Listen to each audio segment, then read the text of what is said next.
பங்கேற்று ஆய்வுரை வழங்கி அமர்ந்திருக்கிற முனைவர் சி. இளங்கோ அவர்களே, எனக்கு பின்னர் உரையாற்றவிருக்கிற பேராசிரியர் ஞான அலாய்சியஸ் அவர்களே,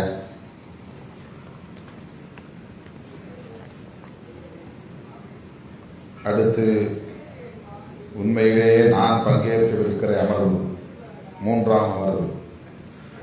அந்த அமர்விலே பங்கேற்று உரையாற்றவிருக்கிற அறிஞர் பெருமக்களே,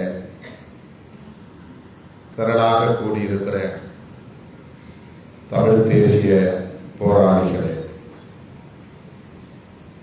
உங்கள் அனைவருக்கும் என்னுடைய பணிவார்ந்த வணக்கத்தை தெரிவித்துக் கொள்கிறேன்.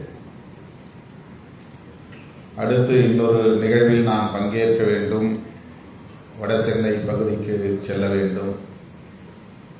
அதன் பின்னர் நான் இரவு நெடுந்தூரம் பயணம் செய்ய வேண்டும் என்கிற ஒரு நெருக்கடியான சூழலில் தான் உங்கள் முன்னால் நான் நின்று கொண்டிருக்கிறேன்.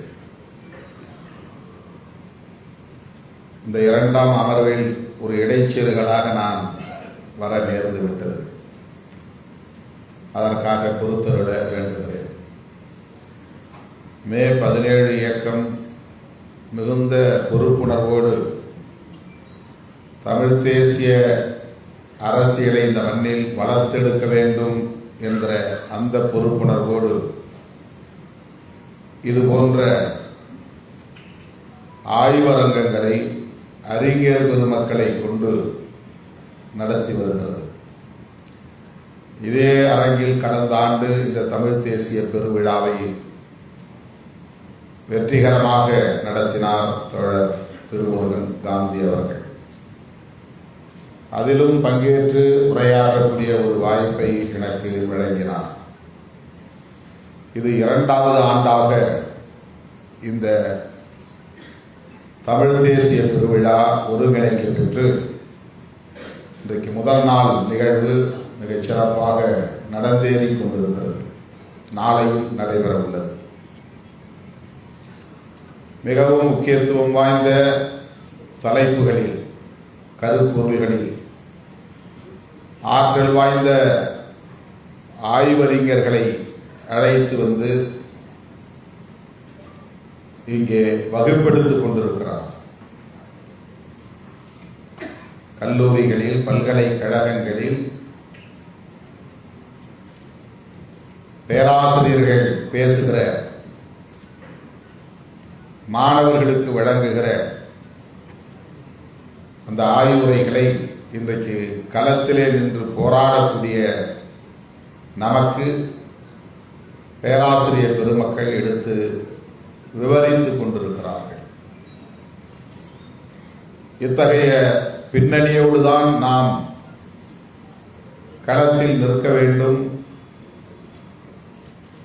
மக்களை அணுக வேண்டும், மக்களையும் அரசியல்படுத்த வேண்டும் என்கிற அந்த பொறுப்புணர்வு தான் இன்றைக்கு மே 17 இயக்கத்தின் செயற்பாடாக, களப்பணியாக அமைந்திருக்கிறது.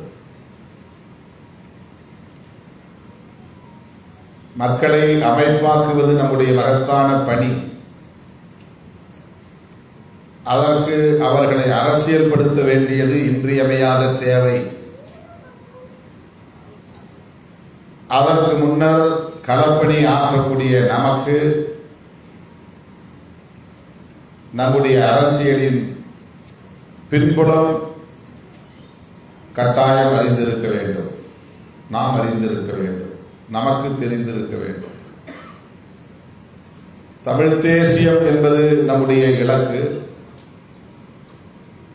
இந்த தமிழ் தேசியத்தை வெறும் மொழி உணர்வாக, இன உணர்வாக மட்டுமே நாம் முன்னெடுத்து போனால் அது ஒரு கட்டத்திலே வேகம் இழந்து, வீரியம் இழந்து திசை மாறி போகிற வாய்ப்பு இருக்கிறது. அது பிற மொழியின் மீதான வெறுப்பையும், பிற இனத்தின் மீதான வெறுப்பையும் வளர்ப்பதற்கு ஏதுவாக அமைந்துவிடும். அவ்வாறு இல்லாமல் தமிழ் தேசியம் என்கிற அரசியலை முழுமையாக உணர்ந்து அறிந்து தெளிந்து அதனை செழுமைப்படுத்த வேண்டிய கடப்பணிகளை நாம் ஆற்ற வேண்டும். அதுதான் முதன்மையானது. ஆகவே மொழி உணர்வும் இன உணர்வும் அடிப்படை தேவை என்றாலும் கூட வரலாறும் வரலாற்றின் பின்புலமும் அதைவிட முக்கியத்துவம் வாய்ந்தது.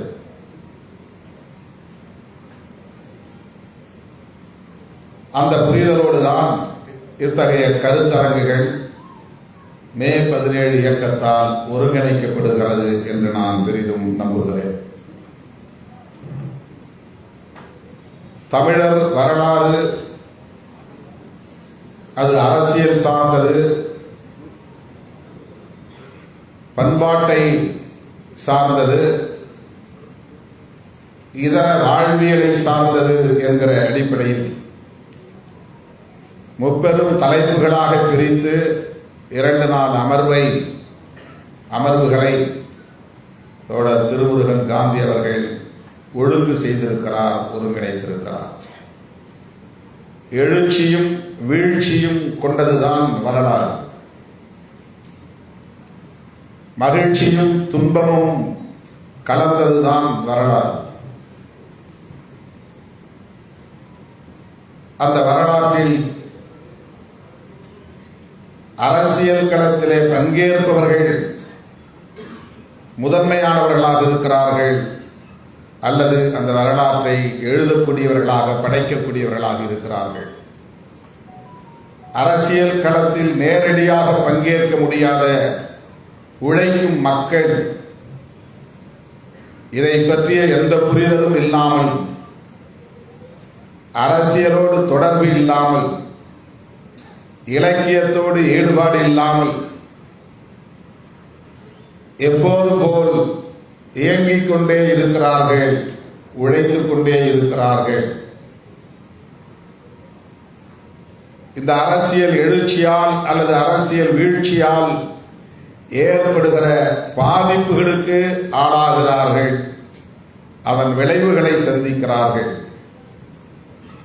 ஆனால் அவர்களுக்கும் இந்த அரசியல் களத்திற்கும் தொடர்பில்லை, நேரடி தொடர்பில்லை. இந்த மண்ணை யார் யார் ஆண்டார்கள் என்று அவர்கள் ஆண்ட போதே உழைக்கிற மக்களுக்கு தெரியாது. பாண்டியன் பரம்பரை அவனுக்கு தெரியாது, சோழன் பரம்பரை அவனுக்கு தெரியாது. ஆனால் அவன் இந்த மண்ணின் மைந்தன், இந்த மண்ணின் பூர்வீக குடி, இந்த மண்ணில் உழைத்துக் கொண்டே இருப்பவன், பாடாற்றிக் கொண்டே இருப்பவன். அதுபோலதான் இன்றைக்கும் கூட இந்தியாவில் தமிழ்நாட்டில் எத்தனை அரசியல் கட்சிகள் இருக்கின்றன, அந்த அரசியல் கட்சிகளின் தலைவர்கள் யார் என்று உழைக்கிற மக்களுக்கு, ஆடு மாடு மேய்க்கிற மக்களுக்கு தெரியாது. அரசல் புரசலாக அவர்களின் செவிகளில் இன்றைக்கு விழுந்திருக்குமே தவிர இதன் பின்னணி தெரியாது. யார் இந்த நாட்டை இதற்கு முன்பு ஆண்டார்கள் என்பதும் தெரியாது, இப்போது ஆண்டு கொண்டிருப்பவர்கள் யார் என்பதும் தெரியாது. இப்படி அரசியல் களத்தோடு தொடர்பில்லாத வெகு மக்கள் ஏராளம் ஏராளம் ஏராளம். அவர்களின் வாழ்வியலையும் சேர்த்துதான் நாம் வரலாறாக படிக்கிறோம். அவர்களின் பாதிப்புகளையும் சேர்த்துதான் நாம் வரலாறாக படிக்கிறோம். அவர்களுக்கு சமயம் பற்றி ஒன்றும் தெரியாது, ஆனால் வாழ்வில் சில நடைமுறைகளை பின்பற்றுகிறார்கள். அவர்களுக்கு மதங்களை பற்றி எதுவும் தெரியாது, ஆனால் சில பண்பாட்டு கூறுகளை அவர்கள் பின்பற்றுகிறார்கள், பாதுகாக்கிறார்கள். மதங்கள் சொல்லுகிற தத்துவங்கள் அவர்களுக்கு தெரியாது, ஆனால் அவர்கள்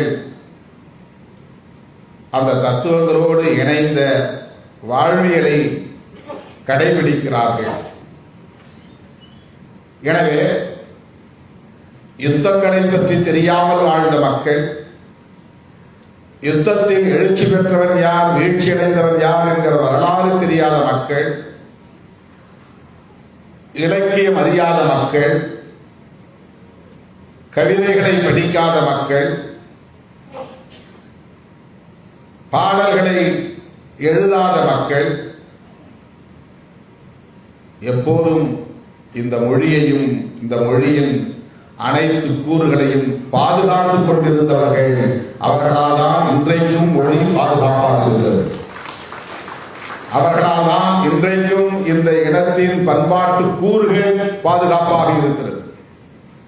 அவர்களால் தான் எத்தனையோ படையெடுப்புகளையும் தாண்டி, மொழி கலப்புகளையும் தாண்டி, இனக்கலப்புகளையும் தாண்டி இந்த மொழியும் இந்த இனத்தின் பண்பாட்டு கூறுகளும் தொடர்ந்து பாதுகாக்கப்பட்டு வருகிறது. எனவே வரலாற்றை நாம் படிக்கிற போது அரசியல் களத்தோடு நேரடி தொடர்பில்லாத உழைக்கும் மக்களை கூர்ந்து கவனிக்க வேண்டும். அவர்களின் உண்மையான வாழ்வியலை நாம் படிக்க வேண்டும்.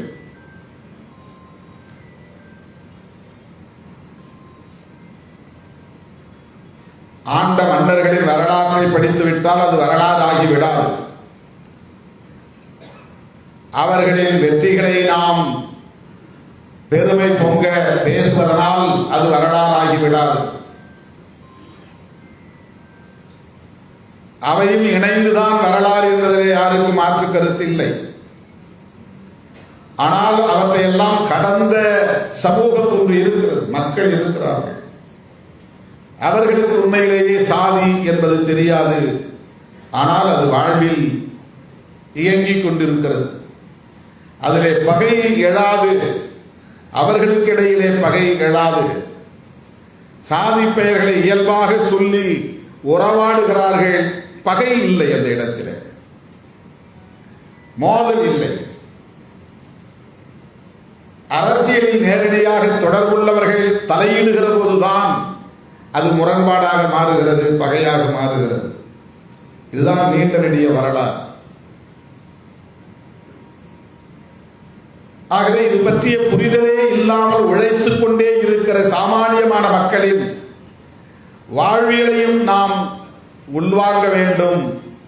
அவர்களின் புரிதலில் இருந்து நாம் நம்முடைய அரசியலை ஒழுங்கு செய்ய வேண்டிய தேவை இருக்கிறது.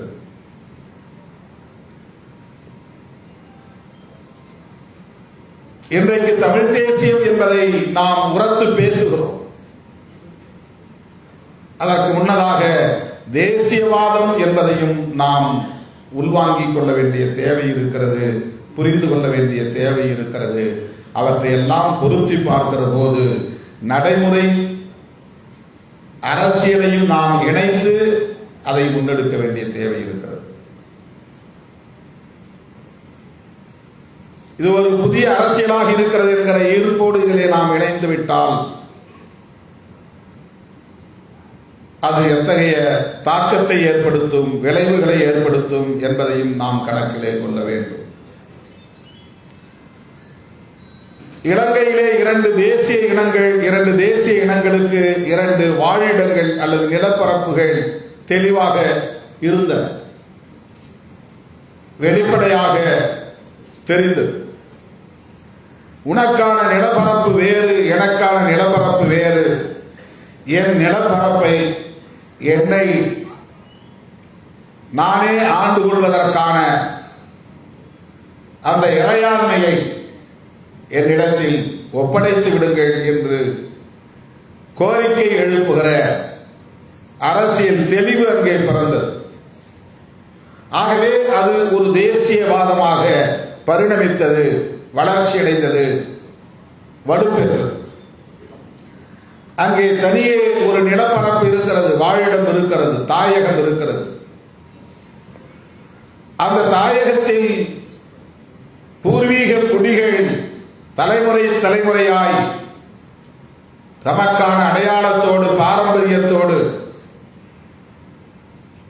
இறையாண்மையோடு வாழ்ந்து வருகிற தேசிய இனம் இருக்கிறது. ஆகவே தாயகம், தேசியம் என்பது உருப்பெறுகிற நிலையில் தன்னாட்சி என்கிற இயல்பான பரிணாமம் உருவாகிறது.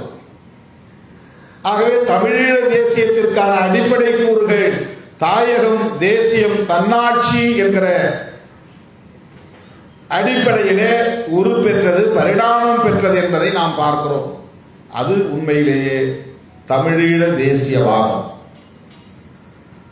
தனி தேசம் உருவாவதற்கான ஒரு அரசியலாக அது வளர்ச்சி பெற்றது.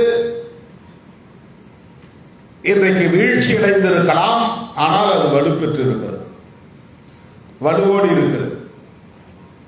ஒரு களத்திலே அது தோல்வியை தழுவி இருக்கலாம், ஆனால் அது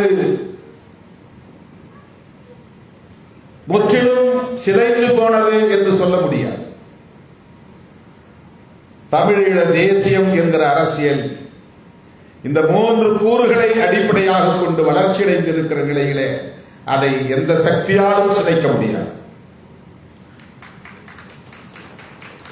ஆனால் மீண்டும் எழுச்சி பெறுவதற்கு காலம் தேவைப்படலாம். அதற்கு சர்வதேச சூழல் பொருந்தி வர வேண்டும். அதற்கான காலம் கணிய வேண்டும்.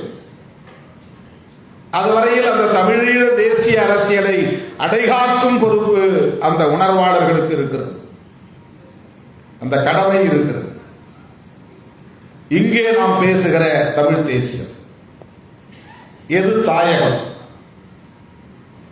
இங்கே நாம் பேசுகிற தமிழ் தேசியத்தில் நமக்கான தேசியவாதம் என்பதை எந்த நிலவரப்போடு நாம் இணைத்து பார்க்கிறோம்?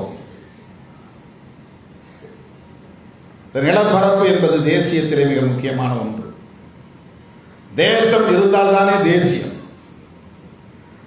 தேசத்தை உருவாக்குவதற்கான சூழல் இருந்தால்தானே தேசியம் வளரும். ஆகவே இங்கு தன்னாட்சி என்பதை நாம் நிலைநாட்ட வேண்டுமானால், வென்றெடுக்க வேண்டுமானால், அதை நோக்கி நாம் வீரியத்தோடு பயணிக்க வேண்டுமானால் தாயகத்தையும் தேசியத்தையும் நாம் அடையாளம் காண வேண்டியிருக்கிறது. தேசியவாதம் எது என்பதையும் நாம் புரிந்து கொள்ள வேண்டியிருக்கிறது. உலக நாடுகள் எப்படியெல்லாம் தேசியவாதங்களை பேசுகின்றன. மதவழி தேசியவாதம் இருக்கிறது, இனவழி தேசியவாதம் இருக்கிறது. உலகத்தில் இந்த 2 தேசியவாதங்கள் தான் பெருவாரியாக இருக்கின்றன, வெகுவாக இருக்கின்றன.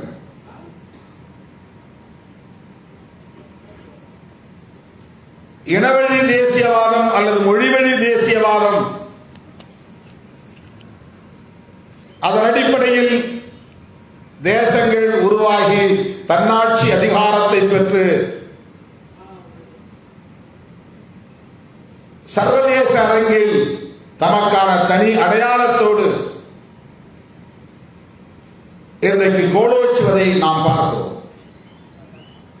நாம் இங்கே இலங்கை தீவில் இருப்பதை போல இல்லை. இந்திய தேசத்திற்குள்ளே ஒரு மாநிலமாக இருக்கிறோம். இந்திய அரசமைப்பு சட்டத்திற்குள்ளே நாம் கட்டுப்பட்டு இருக்கிறோம். இந்தியா என்கிற தேசத்தை உருவாக்குவதற்காக இந்திய அரசமைப்பு சட்டத்தை ஏற்றுக்கொண்டிருக்கிறோம்.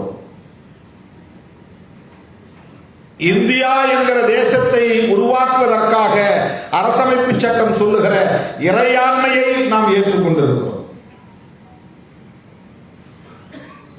இந்திய அரசமைப்பு சட்டம் சொல்லுகிற இந்த தேசியவாதத்திற்கு கட்டுப்பட்டு நாடாளுமன்ற ஜனநாயகத்தை உள்வாங்கி இருக்கிறோம், ஒப்புக்கொண்டிருக்கிறோம், ஏற்றுக்கொண்டிருக்கிறோம். இந்திய அரசமைப்பு சட்டம் முன்மொழியக்கூடிய இந்த நாடாளுமன்ற ஜனநாயகத்தை ஏற்றுக்கொண்டதனால் இந்த தேர்தலிலும் சட்டமன்ற நாடாளுமன்ற தேர்தல்களிலும் நாம் பங்கேற்கிறோம்.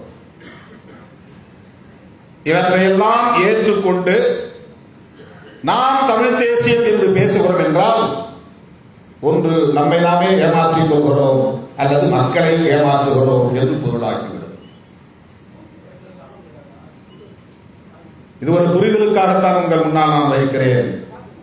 இது மாற்று கருத்து அல்ல, அது முரண்பட்ட கருத்து அல்ல, எதிர்கருத்து அல்ல. நமக்கு ஒரு புரிதல் தேவை. இந்திய அரசமைப்பு சட்டத்திற்கு உட்பட்ட தமிழ் தேசியம் உண்டா? இந்திய அரசமைப்பு சட்டத்தின் ஒற்றை குறிக்கோள் இந்தியாவை ஒரே தேசமாக்குவதுதான். அதற்கான தேசியவாதம் தான் எல்லா தேசிய கட்சிகளாலும் முன்வைக்கப்படுகிறது. காந்தி காலத்திலே காங்கிரஸ் முன்வைத்த தேசியவாதம் ஆங்கிலேய எதிர்ப்பை முன்னிறுத்தியதால் இந்தியர் என்கிற தேசியவாதத்தை முன்வைத்தார்கள். நாம் இந்தியர், எந்த மதமாய் இருந்தாலும், எந்த மாநிலமாய் இருந்தாலும், எந்த மொழியை பேசக்கூடிய தேசிய இடமாக இருந்தாலும், எந்த பண்பாட்டை பின்பற்றக்கூடியவர்களாக இருந்தாலும் நாம் அனைவரும் இந்தியர் என்கிற உணர்வை பெறுவோம். அது நாட்டினத்தின் அடிப்படையிலான தேசியவாதம். The nationality based nationalism. Indian என்கிற உணர்வின் அடிப்படையிலான ஒரு தேசியவாதத்தை அன்றைக்கு காங்கிரஸ் முன்வைத்தது, காந்தி முன்வைத்தார். நீ இந்துவாக இரு, முஸ்லீமாக இரு, கிறிஸ்தவனாக இரு, எதுவாகவும் இரு, நீ தமிழனாக இரு, மலையாளியாக இரு, எதுவாகவும் இரு, ஆனால் நீயும் இந்தியன், நானும் இந்தியன். அந்த இந்தியன் என்கிற உணர்வை பெற்றால்தான் ஆங்கிலேயனை எதிர்க்க முடியும் என்கிற தேசியவாதம் அன்றைக்கு முன்வைக்கப்பட்டது. வெள்ளையன் வெளியேறிவிட்டால் நாடு விடுதலை பெற்று விட்டது. இன்றைக்கு ஆங்கிலேயனை முன்னிறுத்தி ஒரு நாட்டின தேசியவாதத்தை எழுச்சி பெற வைக்க முடியாது என்பதை உணர்ந்து கொண்ட பாரதிய ஜனதா கட்சி தொடர்ந்து ஆட்சி அதிகாரத்தை தக்க வைத்துக் கொள்ள வேண்டும் என்கிற அடிப்படையில், பெரும்பான்மைவாதத்தின் அடிப்படையில் ஆட்சியை கைப்பற்ற முடியும் என்பதற்கான வாய்ப்பை இந்த அரசமைப்பு சட்டம் தந்திருக்கிற சூழலில் இந்து என்கிற பெரும்பான்மையை கையில் எடுத்து மதவழி தேசியவாதத்தை முன்வைக்கிறது. நீயும் நானும் இந்தியனாய் எழுவோம் என்று அல்ல, இந்துக்களாய் எழுவோம் என்று அந்த கட்சி தேசியவாதத்தை முன்வைக்கிறது. ஆகவே அவன் இந்தியாவை ஒரு தேசமாக்க விரும்புகிறான். மதவழி அடிப்படையில் தேசியவாதத்தை முன்வைக்கிறான். மதவழி அடிப்படையில் தேசியவாதத்தை முன்வைக்கிற போது மொழியும் ஒரு முக்கியமான பிரச்சனையாக முன்வந்து நிற்கிற போது அவன் பார்வையில் அவனுக்கு அது சரி என்கிற அடிப்படையில் அவன் இந்தியா முழுவதும் இந்தியை பேச வைக்க வேண்டும். எல்லா மாநில மக்களும், பிற மொழியை தாய்மொழியாக கொண்ட மக்களும் இந்தியை பேசக்கூடியவர்களாக ஆக்கிவிட வேண்டும் என்பதில் தீவிரமாக இருக்கிறார். ஒரே தேசம், ஒரே கலாச்சாரம் என்பதுதான் அவனுடைய தேசியவாதம். ஒரே தேசம், ஒரே மொழி என்பதுதான் அவனுடைய தேசியவாதம். ஒரே கலாச்சாரம் என்கிற போது அதிலே மொழியும் மதமும் சேர்ந்து விடுகிறது. கலாச்சாரம், பண்பாடு என்றால் மொழி சார்ந்த, மதம் சார்ந்த வாழ்வு எல்லாம் கலாச்சாரம், பண்பாடு. ஒரே தேசம், ஒரே கலாச்சாரம், ஒரே தேசம், ஒரே மொழி. அப்போதுதான் ஒரே அவன் விரும்புகிற ஒரே தேசத்தை உருவாக்க முடியும். எனவே அவன் விரும்புகிற கலாச்சாரத்தை கட்டமைக்க வேண்டுமானால் அவனுக்கு இந்து கலாச்சாரம் தான் பெரும்பான்மையானது, முதன்மையானது. அவன் பேசுகிற அந்த கலாச்சாரத்தை மேலும் இங்கே உறுதிப்படுத்த வேண்டுமானால் இந்தியா முழுவதும் மொழி அடிப்படையில் மக்கள் பிரிந்து போய்விடாமல் தடுக்க வேண்டும். அந்த பிரிவினை வாத உணர்வு தலை தூக்கிவிடக் கூடாது. அது பிராந்தியவாதம், அது கூடாது. அது தேசியவாதம் இல்லை. மொழி அடிப்படையில், தேசிய இன அடிப்படையில் ஒவ்வொருவரும் பேசத் தொடங்கினால், அந்த உணர்வை பெற்றால், அது வலு பெற்றால் அவன் விரும்புகிற ஒரே தேசத்தை உருவாக்க முடியாது. மதவழி தேசியவாதத்தை கட்டமைக்க முடியாது. இந்திய அரசமைப்பு சொல்லுகிற ஒற்றை தேசத்தை உருவாக்க முடியாது. நாடு விடுதலை பெற்ற போது இது ஒரு தேசமாக இல்லை. நூற்றுக்கணக்கான சமஸ்தானங்கள் இருந்தன. பிரிட்டிஷ் ஆட்சிக்குட்பட்ட இந்திய பகுதிகள் இருந்தன. அவற்றையெல்லாம் இணைந்து ஒரு தேசமாக்க வேண்டும்.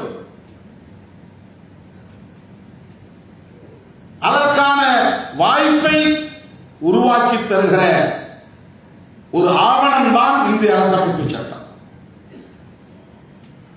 ஆகவே நான் மறுபடியும் வருகிறேன், நாம் பேசுகிற தமிழ் தேசியம் தமிழீழ தேசியத்தோடு பொருந்துமா என்றால் பொருந்தாது. அந்த பிரபாகரன் அவர்கள் அதில் தெளிவாக இருந்தால் ஒரு தேசத்தின் விடுதலை தான் இறுதி இலக்கு. அதுதான் இனத்தின் விடுதலை, அதுதான் மொழியின் விடுதலை. ஆகவே ஒரு நாடு விடுதலை பெற வேண்டும் என்பதுதான் ஒரு தேசியவாதத்தின் அடிப்படையாக இருக்க முடியும். நாம் என்ன தேசியவாதத்தை முன்னெடுக்க போகிறோம்? இந்தியாவை பொறுத்தவரையில் பல தேசிய இனங்கள் சிதறி கிடக்கிற ஒரு நிலப்பரப்பாக இருந்தாலும் கூட இந்தியா எமது தேசம் என்கிற உணர்வை நீண்ட காலமாக ஒவ்வொரு தேசிய இனத்திலேயும் உருவாக்கப்பட்டிருக்கிறது, வளர்க்கப்பட்டிருக்கிறது.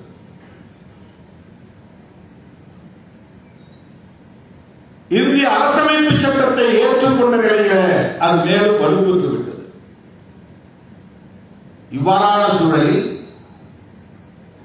நாம் வெறும் மொழி உணர்வையும் இன உணர்வையும் முன்னிறுத்துகிற போது பிற மொழி வெறுப்பாக அது மாறி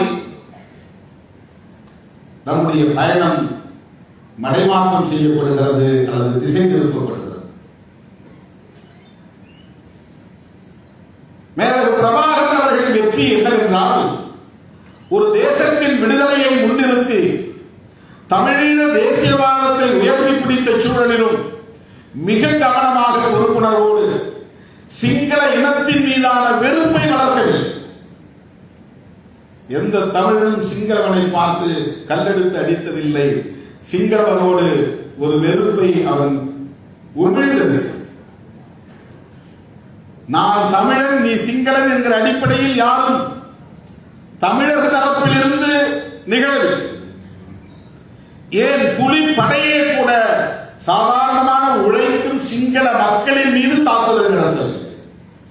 அரசியல் ரீதியான தாக்குதலை நடத்தினார்களே தவிர மொழி அடிப்படையில் சிங்களவர்களை வெறுப்புக்குள்ளாக்கி பார்க்கிற இடமெல்லாம் சிங்களவனை தாக்குங்கள் என்கிற அடிப்படையிலே அதன் பயணம் ஒருபோதும் நிகழ்ந்ததில்லை.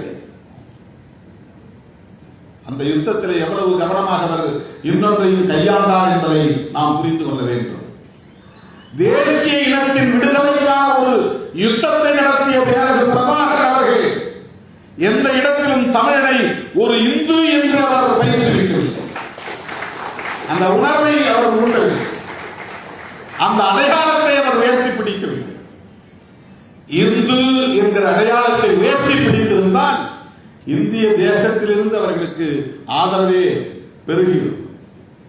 வட இந்தியக்காரர்கள் கைநீட்டி இருப்பார்கள், அரவணைத்திருப்பார்கள். தமிழர் என்கிற அந்த அடையாளத்தை தவிர்த்தவர் மத அடிப்படையிலான எந்த உணர்வையும் அவர் உள்வாங்கியதில்லை, ஏற்றுக்கொண்டதில்லை. அதை யாருக்கும் பயிற்றுவிக்கவும் இல்லை. தாயகம், தேசியம், தன்னாட்சி என்கிற கொள்கை அடிப்படையிலே ஒரு தேசத்தின் விடுதலையை முன்னிறுத்தி அந்த தமிழீழ தேசியம் வளர்த்தெடுக்கப்பட்டது, செழுமைப்படுத்தப்பட்டது என்பதுதான் தமிழீழ விடுதலை புலிகளின் வெற்றி. அந்த இயக்கம் தோற்று போயிருக்கலாம், அந்த யுத்தத்தில் தோற்று போயிருக்கலாம், அந்த கருத்தியல் வெற்றி பெற்றிருக்கிறது. அந்த தமிழீழ தேசியம் என்கிற கருத்தியல் வளர்ச்சி அடைந்திருக்கிறது. ஆனால் இன்றைக்கு அதை சீர்குலைக்க, சிதைக்க மதவாதிகளும் சாதியவாதிகளும் உட்புகுந்து விட்டார்கள்.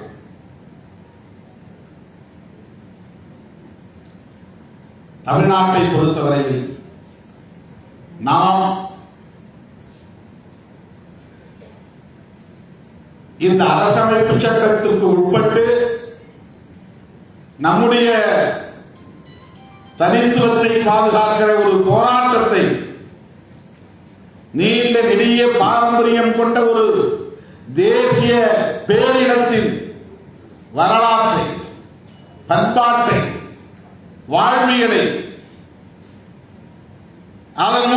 சமூகம் எட்டி இருக்கிற ஈட்டி இருக்கிற அறிவு சொத்தை பாதுகாப்பதற்கான ஒரு போராட்டத்தை நாம் நடத்துகிறோம். அந்த புரிதலோடு தான் இந்த தமிழ் தேசியத்தை நாம் முன்னெடுக்க வேண்டும். இதுதான் விடுதலை சிறுத்தைகளின் புரிதல்.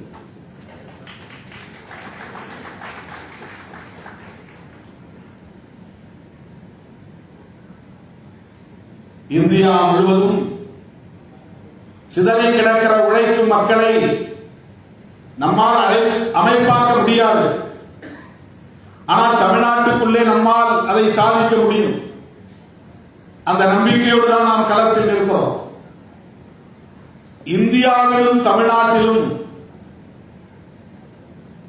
ஒரே பண்புள்ள பகையை நாம் எதிர்கொள்ள வேண்டியிருக்கிறது. கடலிலே ஒரு ஓரத்தில் ஒரு டம்ளர் தண்ணீரை நாம் அள்ளி எடுத்தால் எஞ்சி இருக்கிற கடலில் இருக்கிற அதே தன்மை அள்ளிய நீரிலும் இருக்கும். அதே போல ஒட்டுமொத்த இந்தியாவில் என்ன பண்பு இருக்கிறதோ அது தமிழ்நாட்டிலும் இருக்கிறது. இந்திய சமூக கட்டமைப்பு அடிப்படையில் சாதியத்தால் உறுதிப்படுத்தப்பட்டிருக்கிறது, நிலைப்படுத்தப்பட்டிருக்கிறது, வலுப்படுத்தப்பட்டிருக்கிறது. சாதிய வேர்கள் இந்திய தேசம் முழுவதும் பரவி கிடக்கின்றன. இந்த சாதியத்தின் வேரை அறுப்பதன் மூலம்தான் பகுதியாகவோ முழுமையாகவோ ஒரு விடுதலையை வென்றெடுக்க முடியும் என்பதுதான் நாம் உணர்ந்து கொள்ள வேண்டிய அரசியல். அதுதான் பெரியாரியம், அதுதான் அம்பேத்கர். பெரியாரை அப்படித்தான் அணுக வேண்டும். அவரை வெறும் பார்ப்பன துவேசியாக பார்க்கிறார்கள். அவரை தமிழர் அல்லாதவர் என்று விமர்சிக்கக்கூடிய அளவுக்கு தமிழ் தேசியம் இழிந்து கிடக்கிறது, கீழாகி போய்விட்டது, அற்பமாகிவிட்டது. தமிழ் தேசியம் அப்படி அல்ல. எந்த மொழியையும் வெறுப்பதல்ல தமிழ் தேசியம், எந்த இனத்தையும் வெறுப்பதல்ல தமிழ் தேசியம். அவர் கன்னடர் என்பதால் தான் தமிழை காட்டுமிராண்டி மொழி என்றார் என்று கற்பிக்கிறார். திட்டமிட்டு அவதூறு பரப்புகிறார். ஒரு கற்பிதத்தை மக்களிடத்தில் பரப்புகிறார். இது எவ்வளவு பெரிய ஆபத்தான ஒரு அரசியல். இதை எப்படி தமிழ் தேசியம் என்று எடுத்துக் கொள்ள முடியும்?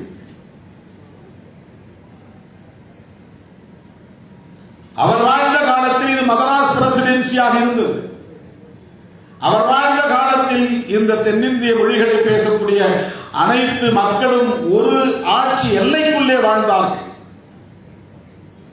பிரிட்டிஷ் ஆட்சி நிர்வாகத்தின் கீழ் மதராஸ் பிரசிடென்சி என்கிற நிலப்பரப்புக்குள்ளே எல்லோரும் சேர்ந்து வாழ்ந்தார்கள்.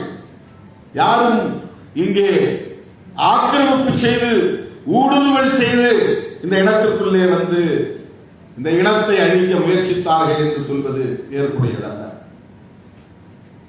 இது மதராஸ் பிரசிடென்சியாக இருந்தது. அதற்குள்ளே தெலுங்கு பேசுகிறவர்கள் இருந்தார்கள், மலையாளம் பேசுகிறவர்கள் இருந்தார்கள், கன்னடம் பேசுகிறவர்கள் இருந்தார்கள், தமிழ் பேசுகிறவர்களும் இருந்தார்கள். அவர்களுக்கு இடையில் அப்போது இயக்கம் உருவாகிற போது அனைவரையும் ஒருங்கிணைத்த ஒரு சொல்லாடல் தேவைப்பட்டது. பெரியாருக்கு முன்னரே பண்டிதர் பேசினார் திராவிடம். பெரியாருக்கு முன்னரே ரெவரண்ட் ஜான் ரத்தினம் திராவிடர் கழகம் என்கிற பெயரிலே இயக்கம் கண்டார். நான் கேட்கிறேன், அயோத்திதாச பண்டிதரும் அதே கெட்ட எண்ணத்தோடு தான் திராவிடம் என்ற சொல்லை கையாண்டாரா? அதே தீய நோக்கத்தோடு தான் ரெவரண்ட் ஜான் ரத்தினமும் திராவிடர் கழகம் என்கிற இயக்கத்தை உருவாக்கினாரா? தமிழர்களின் உணர்வுகளை சிதைக்க வேண்டும் என்பதற்காகவா? தமிழ் தேசிய அரசியல் எழுச்சி பெறக்கூடாது என்பதற்காகவா? திராவிடம் என்பது சாதியத்தின் வேறெடுக்கும் ஆயுதம். அது சனாதனத்தை வேறெடுக்கும் ஆயுதம். அப்படித்தான் அறிஞர் பெருமக்கள் அதை கையாண்டார்கள். இன்றைக்கு மொழிவழி மாநிலங்கள் உருவான பிறகு அது தேவையில்லை என்பது ஏற்புடையது. வேறு அது வேண்டாம் என்றால் வேண்டாம், சரி. ஆனால் அன்றைக்கு உருவானதே இந்த தமிழ் தேசியம் உருவாகாமல் தடுப்பதற்குத்தான் என்று கற்பிதம் செய்வது எவ்வளவு பெரிய அயோக்கியத்தனமானது, அறிவீனமானது, அவதூறானது, அற்பத்தனமானது. இதை எப்படி நாம் அனுமதிக்க முடியும்? வெறும் மொழி உணர்ச்சி, இன உணர்ச்சி இப்படித்தான் இனவாதமாக மாறி இன வெறுப்பாக போய் நிற்கும். பெரியாரை நீங்கள் பிறமொழி இனத்தை சார்ந்தவர்கள் என்று மறுதளித்தால் புரட்சியாளர் அம்பேத்கரை எப்படி ஏற்றுக்கொள்ள முடியும்? மாமேதை மார்க்ஸ் அவர்களை எப்படி ஏற்றுக்கொள்ள முடியும்? மகாத்மா பூலே அவர்களை எப்படி ஏற்றுக்கொள்ள முடியும்? இது எங்கே போய் நிற்கிறது?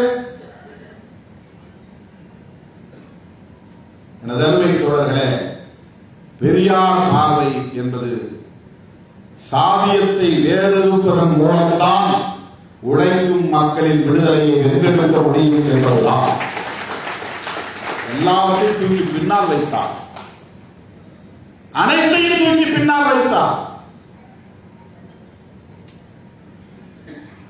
அடிநிலையில் உழலக்கூடிய எளிய மக்களின் விடுதலையை முன்னால் வைத்தார். அவர்களை சிதறடித்திருப்பது, அவர்களை சிதைத்துக் கொண்டிருப்பது, அவர்களை ஒடுக்கி வைத்திருப்பது, அவர்களின் உழைப்பை சுரண்டிக் கொண்டிருப்பது சமாதானம் என்கிற அரசியல் தான்.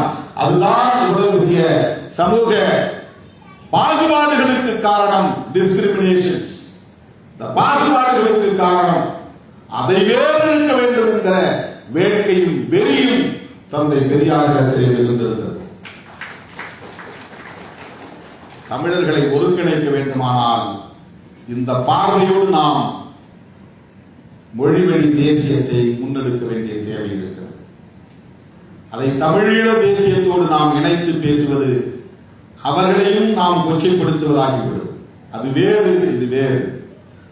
நாம் இந்த அரசமைப்பு சட்டத்திற்குள்ளே நின்று ஜனநாயகத்தை பாதுகாத்து இந்த சனாதனத்தை வேறறுப்பதற்கு இந்திய தேசிய பார்வையும் தவிர்க்க முடியாததாக இருக்கிறது என்பதை ஒப்புக்கொண்டு தமிழை சிதைக்க வருகிற இந்தியை எதிர்த்து தமிழர்களை இந்தி பேசக்கூடியவர்களாக மாற்ற துடிக்கிற வட இந்திய ஆதிக்க சக்திகளை எதிர்த்து நாம் களமாட வேண்டியிருக்கிறது. அந்த புரிதலோடு இந்த அரசியலை நாம் முன்னெடுப்போம் என்பதை சொல்லி வாய்ப்புக்கு நன்றி கூறி